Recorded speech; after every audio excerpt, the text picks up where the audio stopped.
Welcome to the Stairway to Heaven.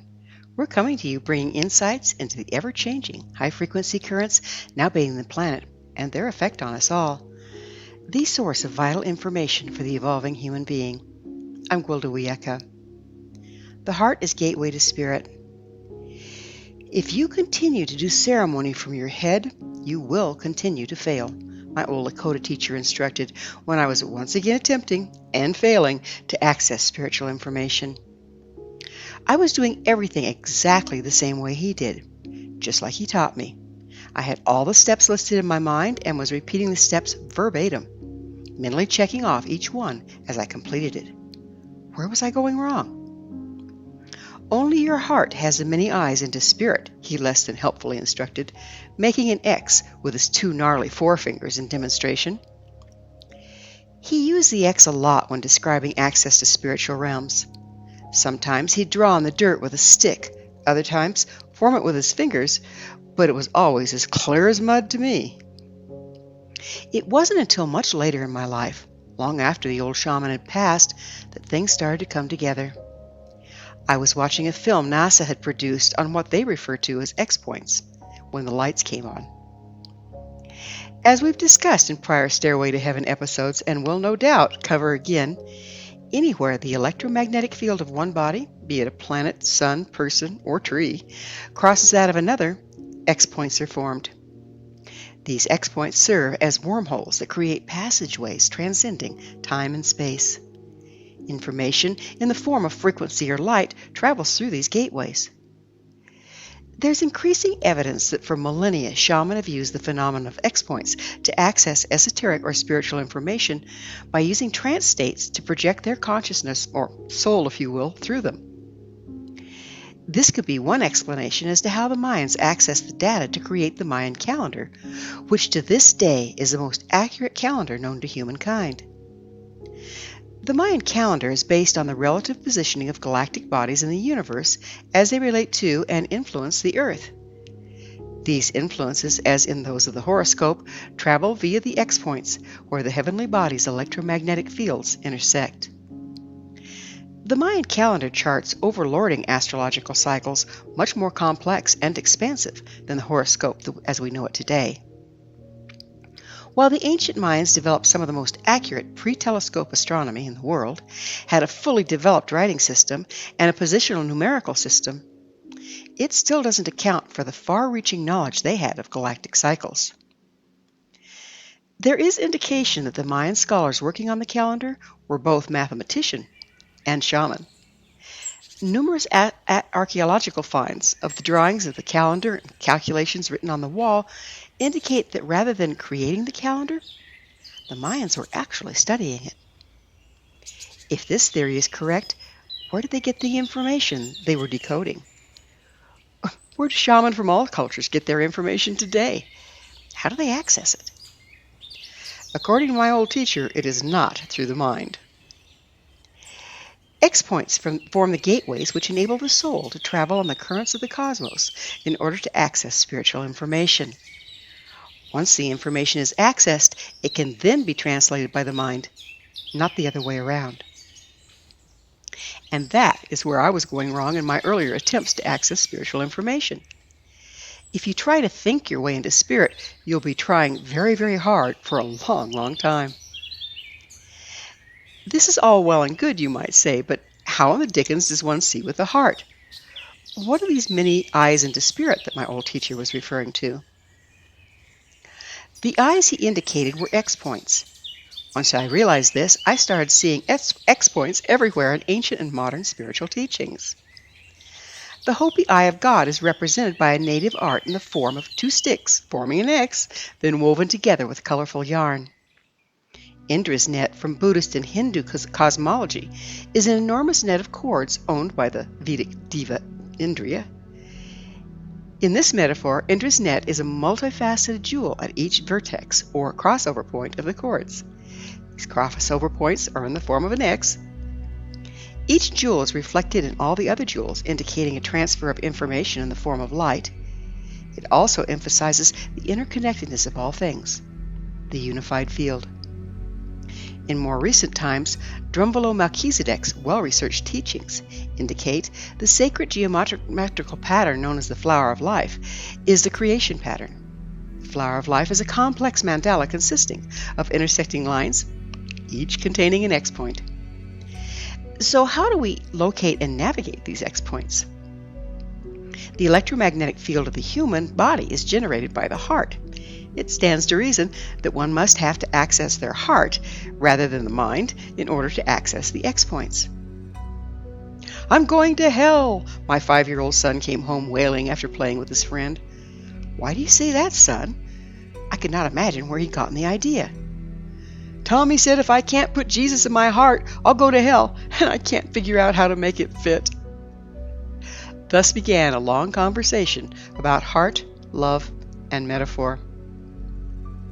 From Islam and Christianity to indigenous ways, ancient religious texts and teachings emphasize the power of love to connect with spirit. When a teaching is interpreted to indicate that the only way to spirit is through a particular teacher, I would argue that it's through a loving heart such as that particular teacher possessed. Why? What is love anyway? The heart does not generate love so much as connect with it and channel it. Love is a frequency running through all things. You can't earn it, win it, take it, give it, or contain it. You can only let love love through you. Yet love is vital to survival. We cannot live without love. Love is the overlording frequency that flows through and connects all things in the cosmos and beyond. To connect with love, we need to connect with our heart, not the other way around. It's through the X-points created by the electromagnetic field of our heart crossing with that of the unified field that love is accessed and channeled into the human world. As we enter the higher frequency portion of the galaxy, our ability to access and channel greater bandwidths of love is greatly enhanced. But there is a price of entry. We must sacrifice our belief in lack and our attachment to things.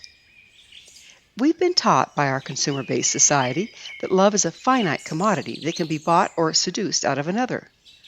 We're programmed early on to equate toys and other accusations with love, which sets us up to be extremely vulnerable to exploitation through advertising and other such human structures. We grow up believing that if we have the right stuff, drive the right car, wear the right makeup, or own the right home, only then can we be deemed worthy of love. Soon, we can no longer make enough money to afford the wonderful things that promise to make us lovable or fill the empty hole inside, a void that only frequency of love can satisfy. Money's not really what we're after, nor is power. All human aspirations lead back to the quest for love. Even those that seem to be solely after power and control are on a misguided quest to be loved. Paradoxically, we can't get love from others. The only way to truly obtain love is to heal and evolve beyond the blockages that prevent access to our heart. For only through the X-points created by the electromagnetic field generated by our hearts can balanced light and therefore love be channeled into our lives. It is our birthright to be the link between heaven and earth, between masculine and feminine light. It's our nature to be channels of divine love. Light is the ultimate sustenance, love the ultimate light. It stands to reason that all of our aspirations can be condensed to the pursuit of love. All that's required is that we find our way out of our self-imposed cells of greed, consumerism, and isolation, and re-enter this circle of life. Yet, while we continue to worship at the holy grail of the mind, try to figure out a way to work the system to get what we want, the heart, not the mind, remains the only gateway. When we're in the heart, there is access to an endless stream of love coming from the cosmos. Love is light, and light is information, as well as sustenance. We're dying of thirst, brokering stale water next to a clear-flowing stream, and no one seems to notice. What has all this talk of love got to do with accessing spiritual information? All the knowledge that ever was or ever will be is contained in the unified field. Love is the highway, the soul the vehicle, and X-points the gateways to the unified field of spirit. So, if not through love, how do we get into the heart? Through application, appreciation, gratitude, being in the present moment, in connection with the earth, and conscious use of breath. Once I was out in a remote wilderness area in the high Colorado mountains on a 2-week solo backpacking excursion. I was taking a break, lying on a hillside. It was a beautiful day, and there was a raven cawing and soaring above me.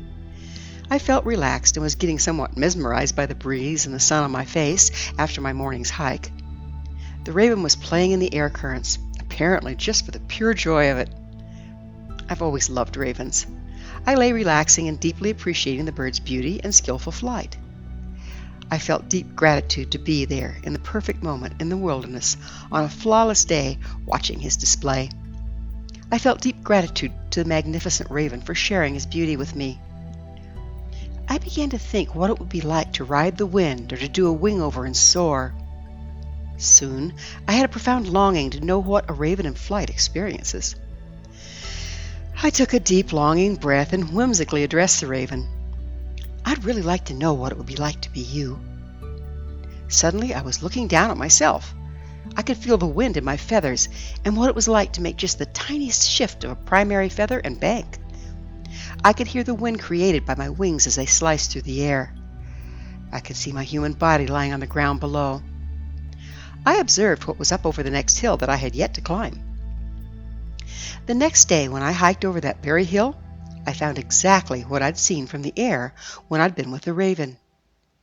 Even though the small open park was not on the topographical maps I'd been consulting, it was there, nonetheless. What magic was this? My appreciation and gratitude, combined with being close to the earth in the present moment, dropped me into my heart. I accessed my love for the raven.